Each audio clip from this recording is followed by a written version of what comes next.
io alzo le mani se Lobotka con la clausola che pare attiva a luglio di 20 milioni, se vuole andare perché una società importante lo cerca, che al di là di coprirlo magari di soldi, gli permette di andare a giocare, lasciatemi dire, cito sempre le stesse squadre, che cazzo ne so, Barcellona, Real, Liverpool, City o chi per essi, è chiaro che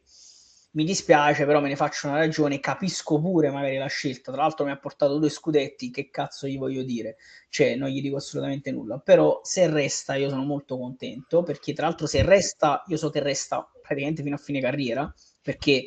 e per entrambi è l'estate in cui se vogliono cambiare è l'estate per cambiare, per tanti motivi, perché il Napoli li può vendere in maniera discreta anche a livello economico, loro sono nel pieno della maturità, quindi possono ambire magari ad andare in determinate società,